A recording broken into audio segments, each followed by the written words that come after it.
सांब सदाशिव। ओम नमः शिवाय। ओंकारः बिंदु संयुक्तं नित्यं ध्यायन्ति यज्ञं सर्वकामार्थमुक्ति चैव ओंकाराय नमो नमः। पुनः भाद्र महिनाको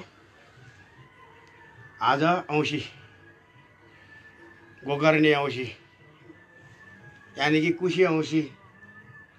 भगवान विष्णुको एक अंश रूप झार हुनु परोस्, घाँस हुनु परोस्, शिला हुनु परोस्, कल्पवृक्ष हुनु परोस् भन्ने सिलसिलामा गएपछि आज कुशी औँसी। सहस्र वैदिक सत्य सनातन धर्मावलम्बीहरूमा जय जोस् भन्दै अहिले परिरहेको पृथ्वीको लागि विकराल विनाशकाले विपरीत बुद्धि, हत्या, हिंसा, बलात्कार, अत्याचार, दुराचार, व्यभिचारहरू अति बढिएको छ। त यसको लागि साम्य भएर यानी कि शान्ति नै आफै आत्माभित्र र हरिभित्र चाहिँ शान्ति उत्पत्ति गराउने थलोहरू र मन बुद्धि परिवर्तन गराउने आश्रमहरूमा गएर ज्ञान आर्जन नभइकन भौतिक विज्ञान र भौतिक आविष्कारले र भौतिक खानपानले सबैको बुद्धि भ्रष्ट भएको देखिन्छ। यसैले भन्छन् विनाशकाले विपरीत बुद्धि। काल पनि अनेक तरिकाले घुमिरहेको छ र अनेक प्रकारले देशमा पृथ्वीमा हत्या हिंसा बढिरहेको छ। यो गजनी कसले कसले कसलाई कानुन बनाउनेले बनाएर कसले कसलाई कति समग्र रूपले एउटा कुरो खल्लो लागेको छ। प्रशासनिक व्यक्तिहरूले हुन त अब धर्मनिरपेक्ष भएको राज्यमा त्यस्तैका नुन खाएर बसेका न्यायको रक्षकदारहरू कस्तो आदेश पालन गर्नुहुन्छ त्यो थाहा छैन। आज कोरोनाको औषधि पनि त्यो गाँजाबाट पनि कोरोनाको औषधिमा मिलन हुन्छ भन्ने कुरो बुझिएको छ। र दोस्रो वर्ष कुरो अर्को त खल्लो लाग्छ। ठुला गृहहरू, तस्करहरू, बलात्कारीहरू, मातृभूमि बेचुवाहरू कि धर्म संस्कार बेचुवाहरू खुलेआम नाचेर हिँड्छन् भने एउटा त्यही मातृभूमिबाट बिना लगानीको उत्पत्ति भएको वस्तुहरू समातेर ठुलो र सानो हुँ भन्ने कुरो देखाउँछन्। यो बडा खल्लो लाग्छ। होला सायद यो पृथ्वीमा पाप बढी बढेको कारणले कमाइरहेछन्। कसरी त कसलाई भन्दा सानोलाई मारेर ठुलोले यो कहिलेसम्म कसरी भन्दै सबैको सद्बुद्धि आओस्। वास्तवमा सत्यता आफैभित्र परिवर्तन नभएसम्म सहस्र ब्रह्माण्डमा शान्ति छाउँदैन भन्दै खल्विदम ब्रह्महम ब्रह्मास्मि तत्त्वबोधक नामक वस्तु जसले ब्रह्म ज्ञानको जिज्ञासा, जसले शिव गीता पढिसक्नुहुन्छ, शिव गीताको अध्ययन गरिसक्नुहुन्छ, त्यसले बुझ्नुहुन्छ आत्माभित्र के रहेछ र शरीरभित्र के रहेछ। र आत्माभित्र बुझिसक्नुहुन्छ आत्माको बोध गराउनको लागि आत्मबोधको आवश्यक पर्छ। त आत्माको बोध जब त भइसक्छ त आत्माभित्र आउने परमात्मा को रहेछ भनेर परको खोजी हुन्छ। त्यसलाई भनिन्छ तत्त्वबोध हो। यो आत्मबोध र तत्त्वबोध यो समग्र देवी देवताको पछाडि नलागिकन देवी देवताहरू हाम्रो सहायक हुन्, अङ्ग हुन्, रक्षक हुन्।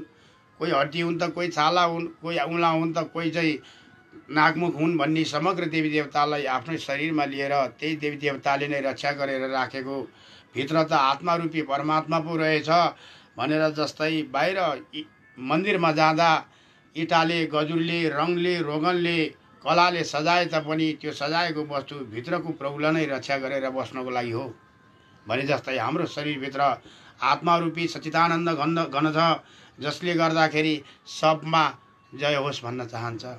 र त्यो जहिलेसम्म हामीले चिन्ने परिवर्तन गर्दैनौँ र परिवर्तन बाहिर खोज्छौँ यो अज्ञानता हो। परिवर्तन बाहिर होइन, परिवर्तन आफूमा हुनुपर्छ। परिवर्तन बुद्धिमा हुनुपर्छ। परिवर्तन चित्तमा हुनुपर्छ। परिवर्तन आफूमा बुद्धि विवेक विचार र व्यवहारमा परिवर्तन हुनुपर्छ। अनि त्यो हो परिवर्तनको नाम। अहिले त परिवर्तनको नाममा हत्या, हिंसा, बलात्कार, अत्याचार, दुराचार, पापाचार भन्दा काहीँ केही छैन। राजनीतिको थलो मन्दिर बनेको छ।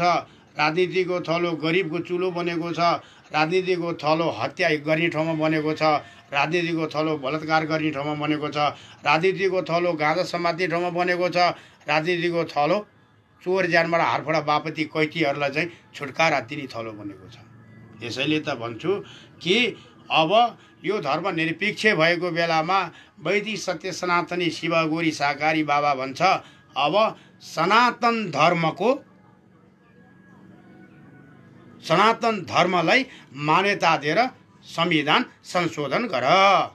यदि यो वैदिक सत्य सनातन धर्मलाई लिएर गएर सनातन धर्मले सहस्रो हिन्दुत्वहरूलाई के सिकाउँछ भन्ने कुरो सनातन वैदिक धर्मले विधानमा जब लेखिँदैन त्यसलेसम्म हाम्रो केही संसारमा केही हुनेवाला छैन।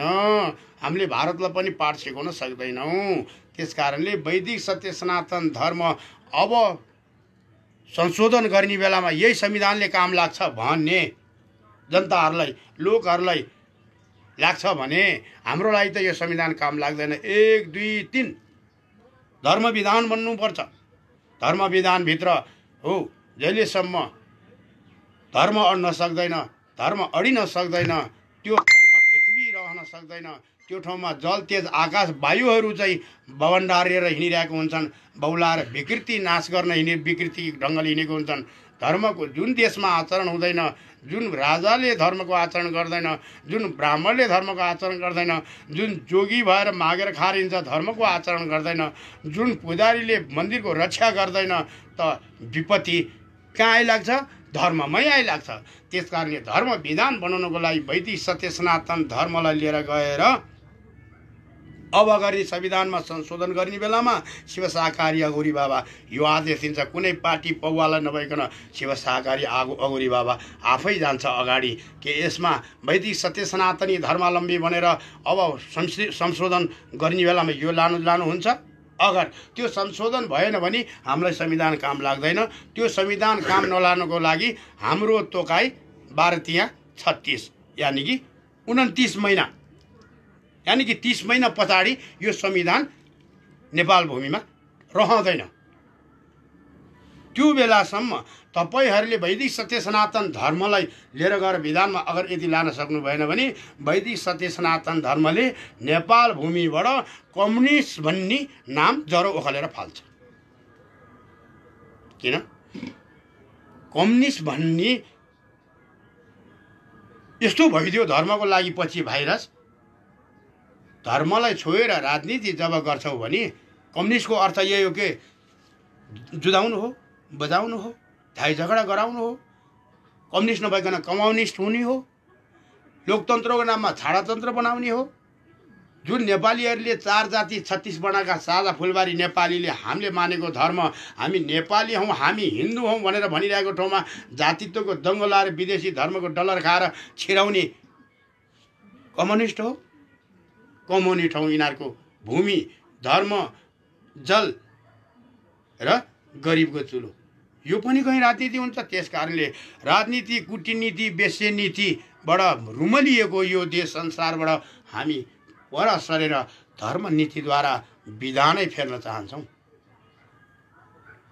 भन्दै अब समग्र रूपले यो रोगहरू अति नेपालमा आइएको छ। यो 19 यो कति हो? यो 1900 कोरोना भाइरस नाम कोरोना दिएको छन्। कोरोनाले म कोरोना हुँ भनेको छैनन्। हामीले त भन्छौँ दशम अवतार भगवान कल्की अवतारले यो पापाचार र दुराचार जहाँ जहाँ अत्याचार हुन्छ त्यो ठाउँमा छिँ गरेर एकचोटि छिउँ मारेको।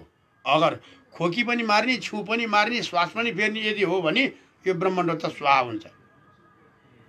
यानि कि मानव जाति जस्तो हुन सक्छ। त्यसैले धर्मको आचरण गर्नुहोस्। धर्मले नै संसार धानेको छ।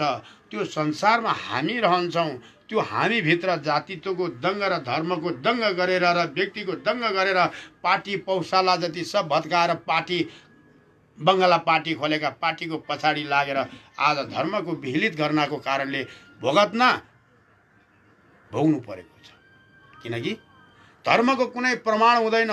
धर्म भन्ने कुरो कुनै देखाउन सकिँदैन। किनकि जुन कुरो देखिन्छ त्यो नासिन्छ।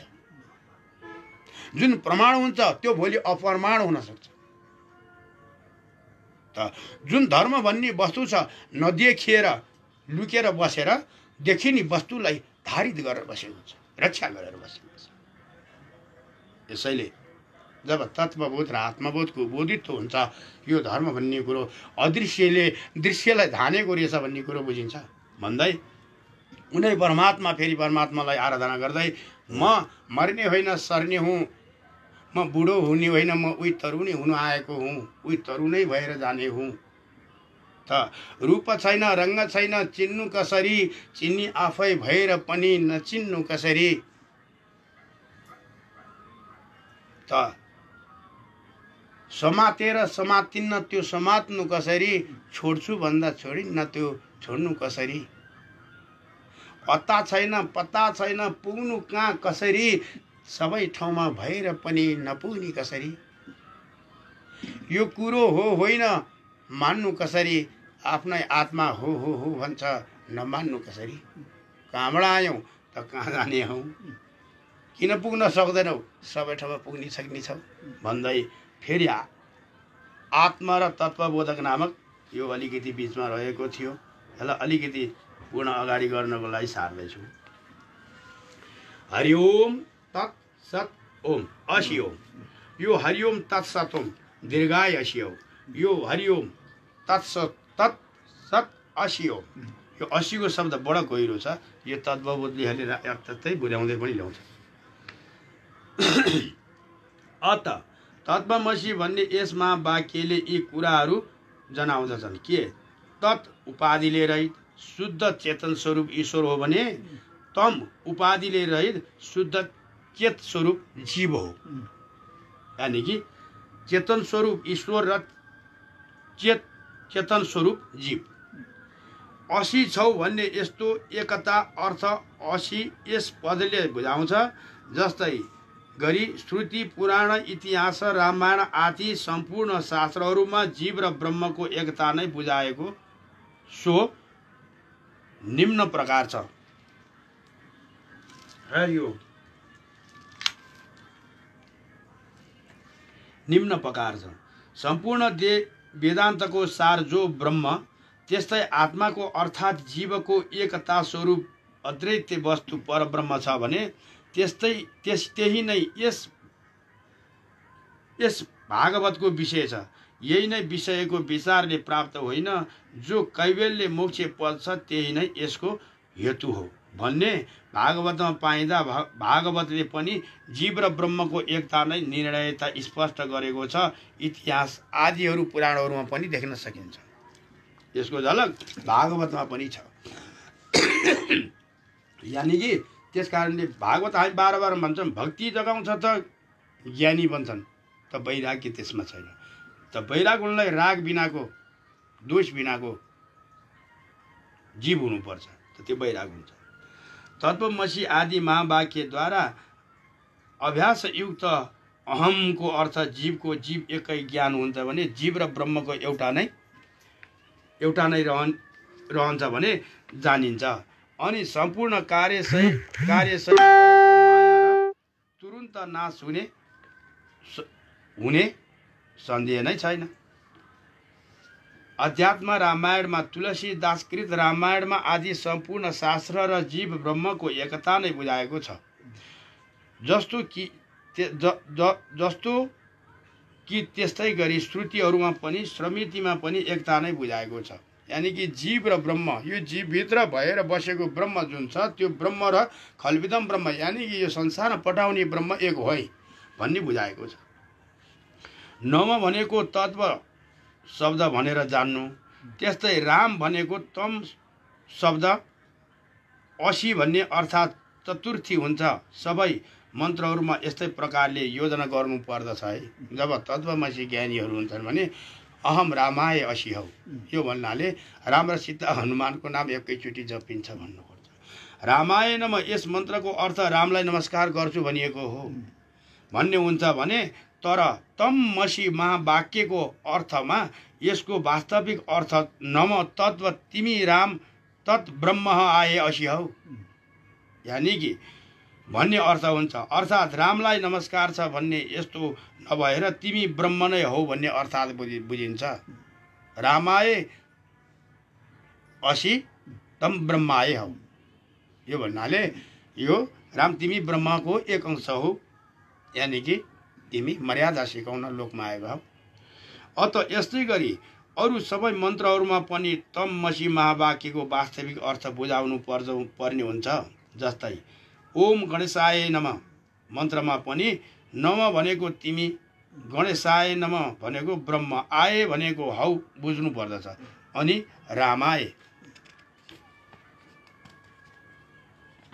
साम्ब सदाशिव गौरीपति हरे परमात्मे नमः, भरत कलशनाशाय श्री योगी रूपाय नमो नमः।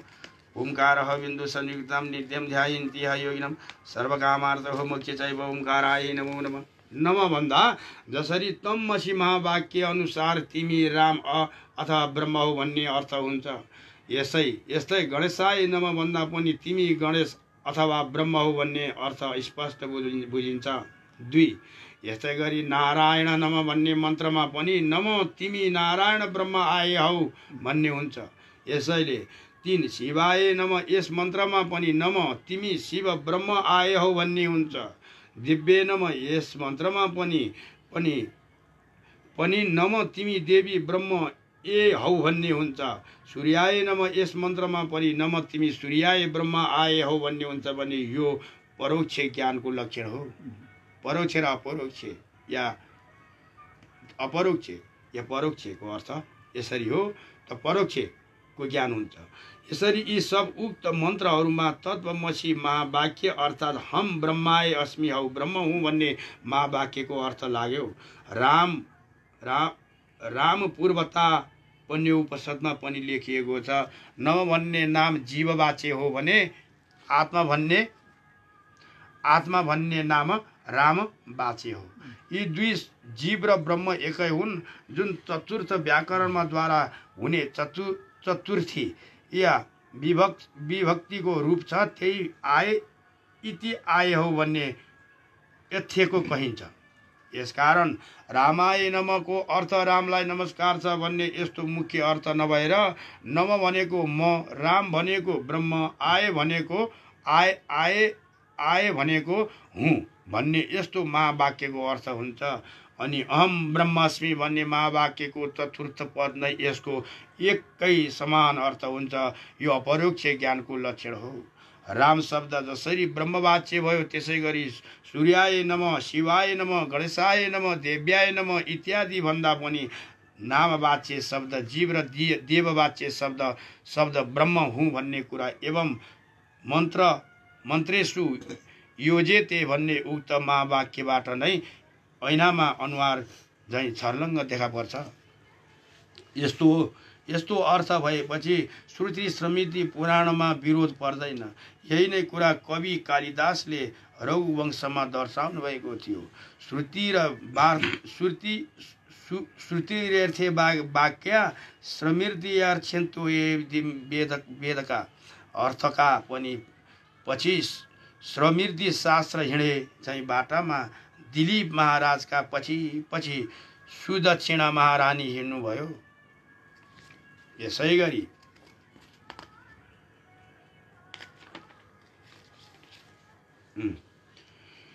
यसै कारणले हव्य कव्य पूजा आदित्य कर्मकाण्डबाट सम्मानित भइरहेका देवताहरूबाट अहम ब्रह्मास्मि भन्ने यस्तो महावाक्यको एकता ज्ञान पाएर मुक्ति हुन खोज्ने जीव जातिका एकता ज्ञानको कुरा मन पर्दैन। अत एवं अज्ञानीहरू देवताका प्यारा हुन्छन् र शास्त्रले पनि मूर्ख अज्ञानीलाई देवानाम प्रेम यस्तो नाम दिएको छ।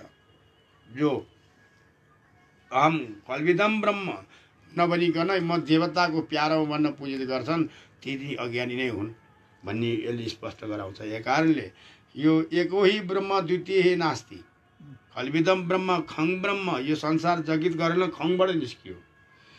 यही विषय व्याकरणमा पनि बताइएको छ। जस्तै देवानाम प्रिय इति च मूर्खे अर्थात् मूर्खलाई भन्दामा देवानाम प्रिय यस्तो निपातन गरिन्छ। यसमा समास भएको छैन है। अनेक पदहरू मिली एक पद भएर रहनु नै समावेश हुनु हो। पदहरू नछोडिनु, छुट्टा छुट्टै रहनु नै समास नरहनु हो। मूर्ख बुझिदामा देवानाम प्रिय, यस्तो समास नभएको पद देखिएको र सज्जन बुझिदा देवप्रिय यस्तो समास भएको पद देखिएको हुनाले पनि ब्रह्म र जीवका भेद नमानी एकता स्वरूप विचारवान सज्जन तथा ज्ञानीहरूको चिन्ह अनि जीव र ब्रह्मको भेददेखि दुई भिन्न छन् भन्ने अभिचारीले अज्ञानीहरूको चिन्ह स्पष्ट भन्ने कुरा ध्वनिबाट स्पष्ट नै झल्किएको छ। ओम रामाय शाम्बाय नमः शिवाय नमः शिवतराय नमः ईशानो सर्वेदानां सर्वभूतानां ब्रह्माधिपति ब्रह्मणोपति ब्रह्मणो शिवे भन्दै लागि यो ब्रह्मज्ञान जिज्ञासु भए त्यति नै अहिले विश्राम गर्दै पुनः आउनेछु समय मिलाएर भन्दै ओम नमः शिवाय शिवाय पार्वती पति हरे परमात्मे नमः परत कलेशनाशाय श्री योगी रूपाय नमः साम्ब सदाशिव गौरी पति।